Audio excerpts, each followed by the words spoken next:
ಇನ್ನೊಂದು ಕಡೆ ರಾಮಲಿಂಗಾರೆಡ್ಡಿ ಅವರು ಮನೆ ಕಟ್ಕೊಂಡಿದ್ದವರು ಬಡವರು ತಾನೇ ಅಂತಿದ್ದಾರೆ.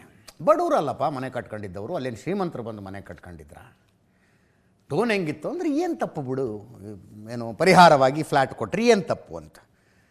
ಟಿ ಸೋಮಶೇಖರ್, BJPಯ ಉಚ್ಚಾಟಿತ ಶಾಸಕ ಟಿ ಸೋಮಶೇಖರು ಅವರೊಬ್ಬರಿಗೆ ಯಾಕೆ ಮಾಡಿಕೊಡ್ತಿದ್ದೀರಿ ಅಂತ ಕೇಳ್ತಾ ಇದ್ದಾರೆ. ಅವರೊಬ್ಬರಿಗೆ ಯಾಕೆ ಮಾಡಿಕೊಡ್ತೀರಿ ಇದನ್ನು? ಜಮೀರ್ ಅಹಮ್ಮದ್ ಅವರು ದಾಖಲೆ ಪರಿಶೀಲಿಸಿ ಸ್ಥಳೀಯರು ಅನ್ನೋದು ಕನ್ಫರ್ಮ್ ಆದವರಿಗೆ ಮಾತ್ರ ಮನೆ ಕೊಡ್ತೀವಿ, ಬಾಂಗ್ಲಾದೇಶದಿಂದ ಬಂದವರಿಗೆಲ್ಲ ಮನೆ ಕೊಡೋದಕ್ಕಾಗತ್ತೇನ್ರಿ ಅಂತ ಜಮೀರ್ ಅಹಮ್ಮದ್ ಅವರು.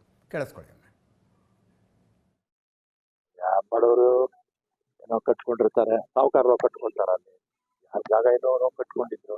ಉತ್ತರ ಕುಮಾರನ ಪೌರುಷ ಒಲೆ ಮಂದೆ ಅಂತ ಬಿಜೆಪಿ ಅವರು ಅವರೇ ಅಧಿಕಾರ ಅವ್ರ ಕೈಯಲ್ಲಿ ಇಟ್ಕೊಂಡು ನುಸುಳ್ಕೋರು ಅಂತ ಹೇಳ್ತಾರೆ. 11 ವರ್ಷ ಏನ್ ಕರೆದು ಕಟ್ಟಾಗ್ತಾ ಇದ್ದಾರೆ. ಹಂಗಾದ್ರೆ ನುಸುಳ್ಕೋರು ನಮ್ಮ ದೇಶದಲ್ಲಿದ್ರೆ ಇಲ್ಲಿ ದೂರ ಓಡಿಸಿ ಯಾರು ಬೇಡ ಅಂತ ಹೇಳ್ತಾರ. ಒಬ್ಬರಿಗೆ ಯಾಕೆ ಪುನರ್ವಸತಿ ಕಲಿಸ್ಬೇಕು? ಇವ್ರೆ ಬೇಕಾದಷ್ಟು ಜನ ಬೆಂಗಳೂರಿನಲ್ಲಿ ಆ ಥರ ಬೇಕಾದಷ್ಟು ಜನ ಪುನರ್ವಸತಿಗಳಿದ್ದಾರೆ. ಈಗ ತಾನೇ ನಾನು ಯಲಹಂಕ ವಿಶ್ವನಾಥ್ ಅವರಿಗೆ ಮಾತನಾಡಿದೆ. 10.5 ಲಕ್ಷ ಎಲ್ಲರಿಗೂ ಕೂಡ ಮನೆ ಕಟ್ಟಿಕೊಡ್ತಕ್ಕಂಥವ್ರಿಗೆ ಮಾಡ್ತಾ ಇದ್ದಾರೆ. ಕೋಗಿಲ್ನವ್ರಿಗೆ 2.5 ಲಕ್ಷ ಕಟ್ಟಬೇಕು, ಅವ್ರಿಗೆ ಮಾತ್ರ ಯಾಕೆ? ಏನು ಸ್ಪೆಷಲ್ ಕಾನೂನು ಏನಿದೆ? ಮಾಡಿದ್ರೆ ಬೆಂಗಳೂರಲ್ಲಿ 50,000 ಮನೆಗಳು ಏನು ಕಟ್ತಾ ಇದ್ದೀರಿ ಇವತ್ತು, ಅವ್ರಿಗೆಲ್ಲ ಏನು ಕಾನೂನು ಮಾಡ್ತೀರಿ ಅವ್ರಿಗೂ ಅದೇ ಮಾಡಬೇಕಾಗ್ತದೆ. ಅವರೊಬ್ಬರಿಗೆ ನೀವು ಕನ್ಸೆಷನ್ ಕೊಡೋದಾದರೆ 40-50 ಸಾವಿರ ಏನು ಮನೆ ಅಲಾಟ್ಮೆಂಟ್ ಮಾಡಿರ್ತದೆ, ಅವ್ರಿಗೂ ನೀವು ಕನ್ಸೆಷನ್ನ ಕೊಡಬೇಕಾಗ್ತದೆ. ಇದು ಕಾನೂನು ಬಾಹಿರ ನನ್ನ ಪ್ರಕಾರ. ಕೊಡಬೇಕಾದ್ರೆ ನೀವು 50,000 ಮನೆಗಳಿಗೆ ಏನು ಕೊಡ್ತಾ ಇದ್ದೀರಿ ಅದೆಲ್ಲರಿಗೂ ಕೂಡ ವಿಸ್ತರಣೆ ಮಾಡಿ. ಬಟ್ ಕೋಗಿಲು ಒಂದಕ್ಕೆ ನೀವು ವಿಸ್ತರಣೆ ಮಾಡೋದಾದರೆ ಏನು? ಅದು ಡಾಕ್ಯುಮೆಂಟ್ಸ್ ವೆರಿಫಿಕೇಷನ್ ನಡೀತಾ ಇದ್ದೆ. ಮನೆ ಮುಖ್ಯಮಂತ್ರಿಗಳಿಗೆ ನೆನ್ನೆ ಹೋಗಿ ಮಧ್ಯಾಹ್ನ ಅವ್ರಿಗೆ ಹೇಳಿ, ಇಲ್ಲ ಸರ್ ಹಡಾವಡಿ ಮಾಡೋದು ಬೇಡ, ಇನ್ನೊಂದು ದಿನ ನಾವು ಎಕ್ಸ್ಟೆಂಡ್ ಮಾಡಿಬಿಟ್ಟು 1ನೇ ತಾರೀಕು ಕೊಡೋದು, 2ನೇ ತಾರೀಕು ಮನೆ ಕೊಡುವ ಅಂತ ಹೇಳಿದ್ದೀನಿ. ನಕಲಿ ಅಂತ ಇಲ್ಲ. ಈಗ ಟೋಟಲಲ್ಲಿ ಮನೆಗಳು ಇರೋದು 257 257 ಮನೆಗಳಿದೆ. ಅದರಲ್ಲಿ ಡೆಮಾಲಿಷ್ ಆಗಿರೋದು 167 ಮನೆಗಳು ಡೆಮಾಲಿಷ್ ಆಗಿದೆ. ಈಗ CM ಬಿಟ್ಟಿದ್ದು ವ್ಯಕ್ತಿ ಅದೇನು ಮಾಡಬೇಕಂತ. ಆಮೇಲೆ ಎಲ್ಲ ಲೋಕಲ್ಸ್ ಅವರು ಅಲ್ಲಿದ್ದು ಡೆಮಾಲಿಷ್ ಆಗಿ ಆಚೆ ಅವರಿದ್ದರೂ ನಾವು ಕೊಡಲ್ಲ. ಲೋಕಲ್ಲಾಗಿ ಯಾರಿರ್ತಾರೆ ಅವ್ರು ಮಾತ್ರ ಮನೆಗಳು ಕೊಡೋದು. ಈಗ ಭಾಳಷ್ಟು ಪ್ರಚಾರ ಮಾಡಿಬಿಟ್ಟಿದ್ದಾರೆ. ನೆನ್ನೆ ಅಶೋಕ್ ಅವರು ಹೋಗಿದ್ದು ನೋಡಿದೆ ನಾನು. ಬಾಂಗ್ಲಾದೇಶಿಯವರಿದ್ದಾರೆ. ಈಗ 1 ನಿಮಿಷ, ಅವರು ವಿರೋಧ ಪಕ್ಷದ ನಾಯಕರಾಗಿದ್ದಾರೆ. ಯಾರು? ಅಶೋಕ್ ಅವರು. ಅವ್ರಿಗೆ ಕೇಳೋಕ್ಕೆ ಬಯಸ್ತೀನಿ ನಾನು, ಬಾಂಗ್ಲಾದೇಶ ಅವ್ರಿಗೆ ಮನೆ ಇಲ್ಲಿ ಕೊಡೋಕ್ಕೆ ಸಾಧ್ಯನಾ? ಕೊಡೋಕ್ಕೆ ಸಾಧ್ಯತೆ ಇದೆಯಾ? ಈಗ ಒಂದು ಮನೆ ಕೊಡಬೇಕಾದ್ರೆ ಅದಕ್ಕೆ ಡಾಕ್ಯುಮೆಂಟ್ ವೆರಿಫಿಕೇಷನ್ ಮಾಡ್ತೀವಿ.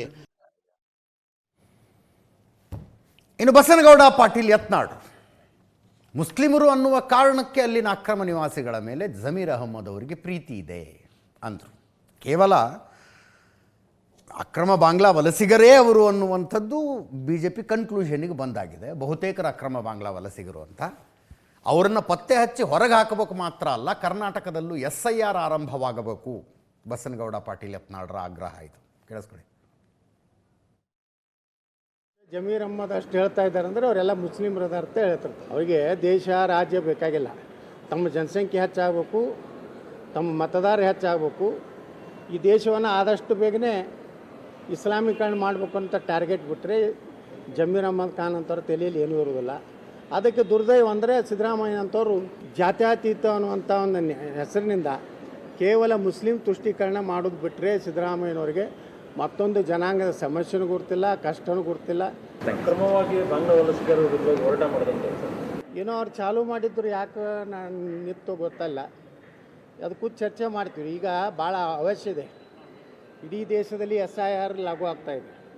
ಇವತ್ತು ಉತ್ತರ ಪ್ರದೇಶದಲ್ಲಿ, ತಮಿಳುನಾಡಿನಲ್ಲಿ ಸುಮಾರು 1 ಕೋಟಿ ಸಮೀಪ ಇವತ್ತು ನಕಲಿ ಮತದಾರ ಸಿಕ್ಕಿದ್ದಾರೆ. ಪಶ್ಚಿಮ ಬಂಗಾಳದಲ್ಲಿ 1 ಕೋಟಿ ಸಮೀಪ ಸಿಕ್ಕಿದ್ದಾರೆ. ಕರ್ನಾಟಕದಲ್ಲಿಯೂ ಸಹ ಈ ನಕಲಿ ಮತದಾರರು ಬಾಂಗ್ಲಾ ರೋಹಿಂಗ್ಯಾಗಳ ಒಂದು ಮತದಾರರು ಅದಾರ ಅನ್ನೋಂಥದ್ದು ಈಗಾಗಲೇ ನಾನು ಬಿಜಾಪುರ ಜಿಲ್ಲಾಧಿಕಾರಿಗಳಿಗೆ, ವಿಜಯಪುರ ಒಂದೇ ವಿಧಾನಸಭಾ ಕ್ಷೇತ್ರದಲ್ಲಿ ಸುಮಾರು 19,000 ಜನ ನಕಲಿ ಮತದಾರ ಸಿಕ್ಕಿದ್ದು ನಾವು ಪೂರ್ತಿ. ಇನ್ನೊಂದು ಕಡೆ ಮಂಡ್ಯದಲ್ಲಿ BJPಯವರು ಅವರು ಕೇರಳದ ಮುಖ್ಯಮಂತ್ರಿ ಪಿಣರಾಯಿ ವಿಜಯನ್ಗೊಂದು ಪತ್ರ ಬರೆದಿದ್ದಾರೆ. ಮಂಡ್ಯ ಜಿಲ್ಲೆಯ ಸೇರಿ ಕರ್ನಾಟಕದಲ್ಲಿ ಸಾಕಷ್ಟು ಜನ ಬಡವರಿದ್ದಾರೆ, ಆ ಬಡವರಿಗೆ ಮನೆ ಇಲ್ಲ, ಈ ವಿಷಯವನ್ನು ಟ್ವೀಟ್ ಮಾಡಿ ಪ್ಲೀಸ್ ಅಂತ. ನೀವು ಟ್ವೀಟ್ ಮಾಡಿದರೆ ಕರ್ನಾಟಕ ಸರ್ಕಾರ ಎಚ್ಚೆತ್ತುಕೊಳ್ಳುತ್ತೆ. ಈ ವಿಷಯವನ್ನು ಟ್ವೀಟ್ ಮಾಡಿ ಪ್ಲೀಸ್.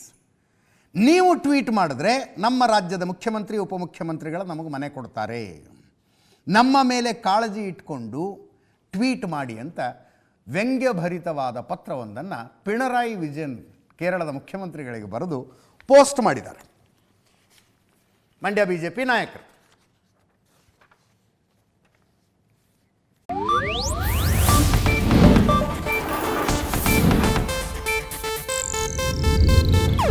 ಇದು ಏಷ್ಯಾನೆಟ್ ನ್ಯೂಸ್ ನೆಟ್ವರ್ಕ್ ಪ್ರಸ್ತುತಿ.